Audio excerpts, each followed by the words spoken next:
kind of raise your hand, son, and I'll point you out. Go ahead.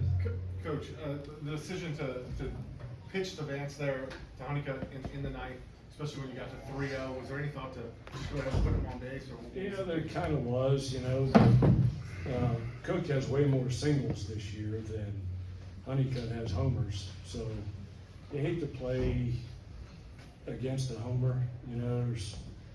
But you know, I thought Cook hitting a single to win the game was a lot more likely than Honeycutt hitting a homer, even though he has about 100. Come on, folks, let me know. Can you just speak to Clark's performance today? I mean, going over 140 plus into the 8th or the 9th? I'm getting ready to overstate the obvious, right? That was amazing. I just told him that's one of the best pitching performances I've ever coached in 35 years of coaching. It's just, I don't know how much tickets we're going for on StubHub today, but if whatever you spent to come to this game, you dang sure got your money's worth. What a great college baseball game. I've learned over time to try not to feel bad when something like this happens. It's just a great game to watch, great energy in the stands. How do you duplicate that? Go to a minor league game one time, see if you see that atmosphere. That's college baseball at its finest. Two really, really good teams in the last 16 teams left in the country, just battling back and forth and back and forth. That was sad right now, but really fun to watch while it was going on. Back left, then back right, in here. Coach, when did the decision made to put Kyle back in the lineup, or were the things you saw that like, okay, it's ready for him to get back out there? Not really. Our DH spot has rotated the last month or so, and it's turned into all 3 or 4 of them have different swings that match up with different pitchers, and I just thought Kyle's swing matched up with the lefty that was on the mound better than the other guys, and he went to a black magic bat 24 hours ago, and we had a conversation behind the batting cage that he had a great round, picked up a new bat, had a great round of BP, and hitters are crazy people. They get confidence from the dumbest things sometimes, but I think that gave him confidence, and what a great night he had. You know, we talk about everybody blasts the transfer portal. We hate the transfer portal. It's the ruination of college baseball. Division II, Division II at this time last year. Got both of these guys out of the transfer portal, and they're performing like this at this stage of the game. Are you kidding me? With the opportunities that these guys have and what they've done for the Mountaineers, just absolutely couldn't be prouder. Back right. Kyle, I know it's hard to talk about an individual performance after the game is like that, but just did you feel confident coming in, and certainly what performance it was? Absolutely. I try to always have confidence in myself, but I really just stuck to my approach. Been talking about how swings getting around the ball, and we really worked this past week to stay through a lot of pitches, and that is gave me the opportunity to hit multiple pitches in the middle of the field. Back to left. Derek, can you just talk about the emotions you probably felt in this game? I mean, you get off to a good start, then they have the 4 spot, and you guys chip back into it, take the lead, and then it just kind of seemed like both teams just swinging and punching each other throughout the game.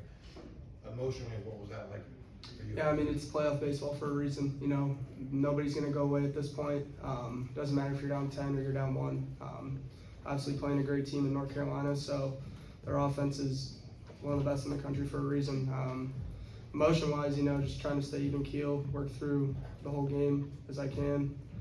And yeah, just try to take it one out at a time, one hitter at a time. Did you know what your pitch count was, or at all?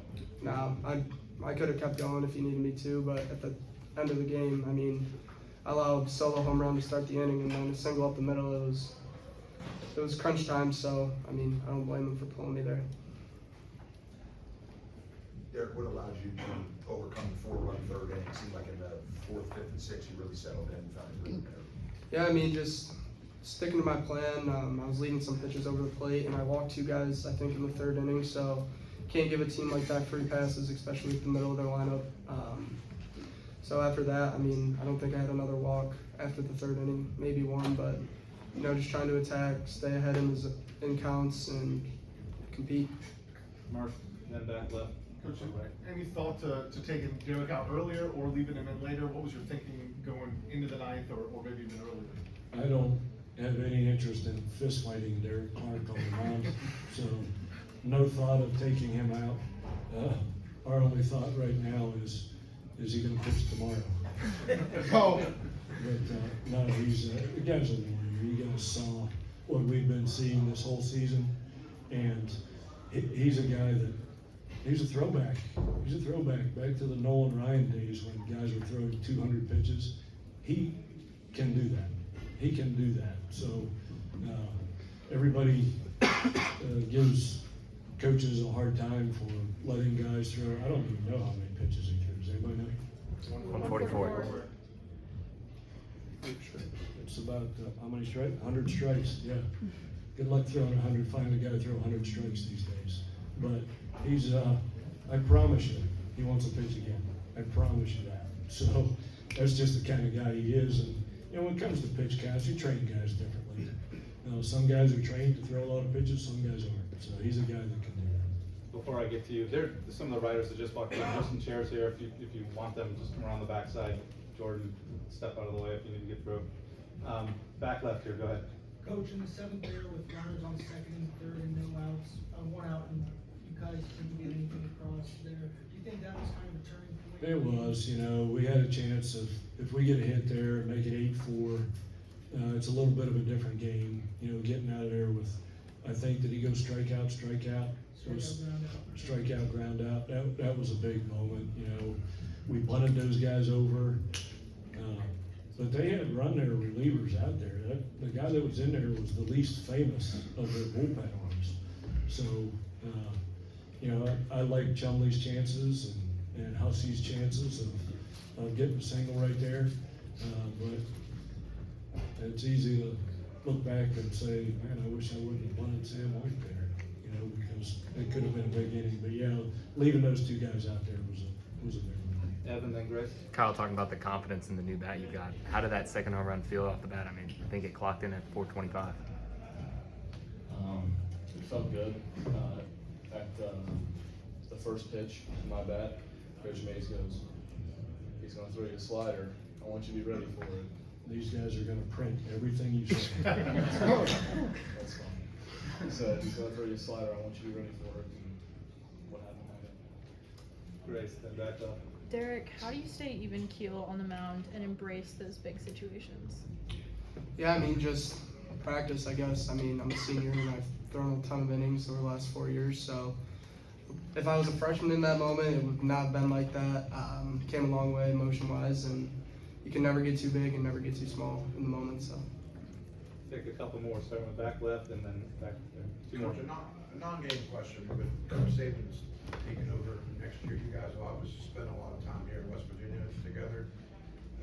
He's worked his way up the ranks. What was it about him and your relationship with him that, you know, made it feel like that he was ready to take over the program? You know, West Virginia's a different place now. If you're not from there, you have no idea what it means to play at West Virginia, to coach at West Virginia, to work at West Virginia. We don't have pro teams in our state. We only have 2 Division I schools, and it's us and Marshall. We probably had 90% of the fan base. So they had, I don't know what the crowd was tonight, 4,000 or 5,000. They had 4,000 fans here. We had almost 2 million fans watching this game, and that's so unusual. Does anybody know? Here's a question for all the question askers. Does anybody know how many Division I schools there are in the state of North Carolina? Aaron, you know? There's about 20.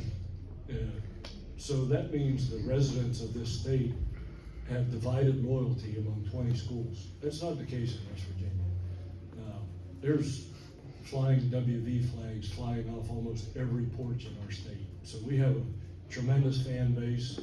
We take a tremendous amount of pride in representing all those people. And you have to know and believe in that if you want to have success here. And Coach Savins has been with me 9 years, and he knows what it takes to win at West Virginia. We've done a lot of things in the last 12 months that have never been done at West Virginia. We won a Big 12 championship last year. We got the trophy and the trophy case to prove it. We won a regional this year. That's never been done at our school and our sport. And I really believe that with Coach Savins, that is going to continue to go up, because we haven't reached the pinnacle yet. We're trying, but we keep getting better and better and better. And he will continue to do that. I have all the faith in the world.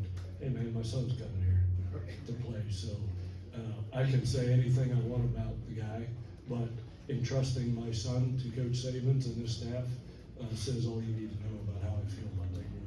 Last two, one in the back, and then he's gonna ask you, who are you pitching tomorrow?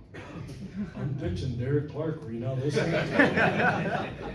Tell what's different about Black Magic. So my whole life, I've swung a one piece, and that's the main difference. Two piece just has a little flex to it. And I just saw it sitting there after a subpar round, and I just picked it up, and that's when Coach Mace asked me why I hadn't picked it up previously. All right, thank you. So seriously, who do you play? Tyler Sokolski's gonna be on the